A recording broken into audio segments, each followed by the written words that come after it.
धरती गूंजे आसमान, रामविलास पासवान। आने का उद्देश्य ठीक है, चुनाव का समय आ रहा है, लेकिन कोई वोट मांगने के लिए नहीं है। कहना है घुसपैठी घुस गए हैं, बांग्लादेशी घुस गए हैं। बिहार में क्या विधि व्यवस्था है, क्या सच्चाई है, ये सामने आ रही है। धरती गूंजे आसमान, रामविलास पासवान। और हम महाराज मकरामान जी, हमारे बाबा चौहरमल जी और संविधान दाता डॉक्टर भीमराव अंबेडकर जी के चरणों में नमन करते हैं, शीश झुकाते हैं। साथियों, यहाँ आज आने का जो हम लोग का मकसद है, यह यात्रा हमारे नेता, हमारे प्रदेश अध्यक्ष और पूर्व सांसद रहे हमारे बड़े भाई प्रिंस राज जी ने शुरू की थी। और हम लोगों ने इस एजेंडा और इस मुहिम के तहत शुरू की थी कि हम लोग का उद्देश्य था, क्योंकि हम लोग जिला जिला जाके विधानसभा जा के चुनावी प्रचार तो कर रहे थे, लेकिन हमारे नेता का और हमारे सभी साथियों का ये सुझाव था और सोच था कि अब हम सिर्फ चुनावी सभा नहीं करेंगे, क्योंकि वहाँ मन सचता है, जनता और नेताओं के बीच में काफ़ी ज़्यादा फासला रहता है। तो उस फासला को बांधने के लिए हमारे नेता प्रिंस राज जी ने संकल्प लिया कि हम लोग सभी जगह दलित चौपाल आयोजित करेंगे और अपने समाज के साथ मुखातिब होंगे।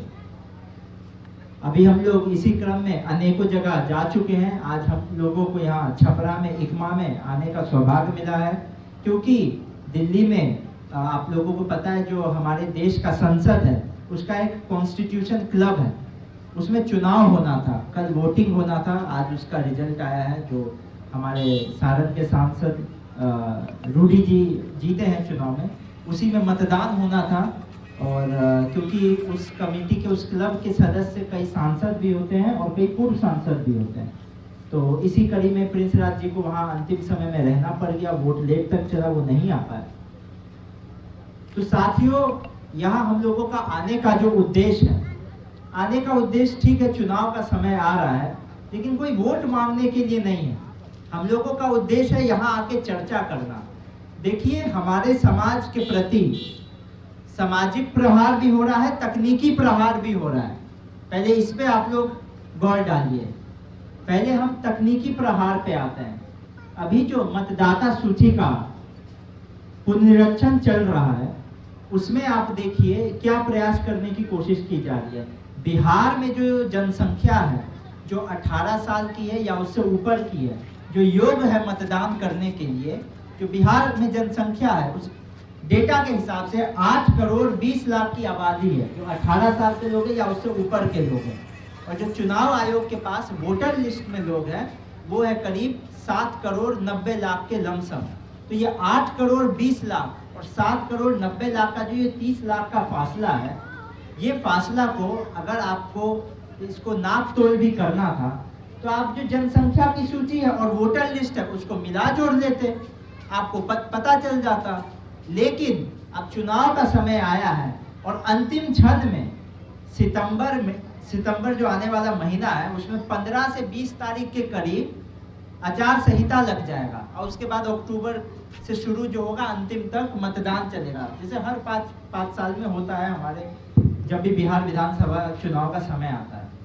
तो आप यह सोचिए कि चुनाव आयोग का इस्तेमाल करते हुए इतने कम समय में, इतना कम समय और इतने अंतिम पड़ाव में पुनरीक्षण का ये निर्णय क्यों लिया गया। कहना है घुसपैठी घुस गए हैं, बांग्लादेशी घुस गए हैं। कल दिल्ली में सुप्रीम कोर्ट में बहस चला, काहे नहीं चुनाव आयोग सूची दे दिया सुप्रीम कोर्ट को। याचिका भरे, अखबार में सभी लोग पढ़े होंगे, मीडिया में देखे होंगे, इस पे बहस चल रहा है। दिल्ली में अभी विपक्ष के सभी नेता, चाहे जो लोकसभा में विपक्ष के नेता हैं राहुल गांधी जी, और सभी लोग धरने पे थे। सभी लोगों ने चुनाव आयोग से इसके लिए मिलने का भी प्रयास किया, लेकिन 300 सांसदों को मिलने से मना कर दिया गया। अभी आप लोगों के जहन में होगा, करीब अभी जुलाई में 1 महीना पूर्व भी हम लोगों ने पटना में धरना दिया था, जिसमें हमारी पार्टी भी मौजूद रही। हम और हमारे नेता प्रिंस राज जी के साथ मौजूद थे, और जो पटना में चुनाव आयोग का कार्यालय है वहां मिलने के प्रयास में अपने प्रतिनिधि मंडल के साथ। उसमें भी हम लोग को समस्या आई, उसमें राहुल गांधी जी भी आए थे, आप लोगों को जानकारी होगी। तो ये मंशा क्या है सरकार की? अगर सरकार का कहना है कि बांग्लादेशी घुसपैठ आ गए थे, चुनाव आयोग का कहना है, तो ये अंतिम समय में क्यों लाया गया? इतना समय था, लोकसभा चुनाव के समय क्यों नहीं किया गया? क्या प्रधानमंत्री को प्रधानमंत्री बांग्लादेशियों ने वोट दे के बनाया है? इससे तो यही निकल कर आता है। तो आपके पास कोई जवाब नहीं है। प्रयास यही है कि जमीनी हकीकत सामने आ रही है, बिहार में क्या विधि व्यवस्था है, क्या सच्चाई है, ये सामने आ रही है। इसीलिए ये किया जा रहा है ताकि जनता को दिग्भ्रमित किया जाए, जनता को उलझाया जाए। अभी हम लोग आ रहे थे यहाँ इकमा, जो हम लोग आ रहे थे तो हम लोग दाऊद नगर से होते हुए आ रहे थे। वहाँ दाऊद नगर में बाजार में कल से बारिश हो रहा है ना, दाऊदपुर में यहाँ सब जगह कल ही से बारिश हो रहा है। कोई एक हफ्ता से तो बारिश हो नहीं रहा है, कल ही से हो रहा है ना। कल से ही बारिश होने के उपरांत ऐसी यहाँ पे सिंचाई का ये हाल है। इकमा तो थोड़ा अंदर आके आता है, दाऊदपुर में उधर तो बाजार भी है, करीब ठेवना भर पानी कुछ जगह देखने को मिला। तो अगर ऐसा ऐसे समस्याओं से लोगों को जूझना पड़ेगा तो बताइए, जो लोग की छटनी हो जाएगी इस पुनर्निरीक्षण में मतदाता सूची की, तो कहाँ जाके बीएलओ से ठीक कराएगा? चुनाव आयोग यही ना कहता है कि आप बीएलओ से जाके ठीक करा लीजिए। अगर काट छाट हो गया या कोई दिक्कत हो गया मतदाता सूची में, तो उसको जाने में कितना समय लग जाएगा बीएलओ के पास? आप ये सोचिए, बीएलओ के पास जाने में अभी तो चुनाव अगले महीना आ ही जाएगा, आचार संहिता लग जाएगा। तो बीएलओ मतदाता लोग का बात सुनेगा कि वो वोटिंग मशीन, ईवीएम और बाकी चीज का तैयारी करेगा कि वोटिंग हो पाए? एक महीना में जब वार्ड से लोग इतना लोग उठ के जाएगा, अच्छा बीएलओ के पास भी लोग जाए तो बीएलओ कहता है कि खाली आधार से काम नहीं चलेगा, आप और कागज लाइए। तो आधार को ही आप खाली आधार कार्ड को सबसे ज्यादा प्राथमिकता काहे दिए हुए हैं? गांव घर में बारिश होता है, बाढ़ आ जाता है, कई समस्याएं होती है, लोगों के पास सभी कागज उपलब्ध नहीं होते हैं। कागज जब तक जिला अधिकारी से, सब लोगों से, जब तक जिला इकाई से लोग अपना कागज सुधारेगा, ठीक कराएगा, तब तक तो एक महीना बीत जाएगा, चुनाव का समय आ जाएगा, उलझन में लोग बच जाएगा, कहीं 5-7 लोग का सुलझ भी गया तो 15 लोग छट जाएगा। तो ये प्रयास यही है कि गरीब और वंचित समाज को इतना उलझा दो जमीन पर कि जमीनी हकीकत का बात ये लोग उठाने ही नहीं जा पाए।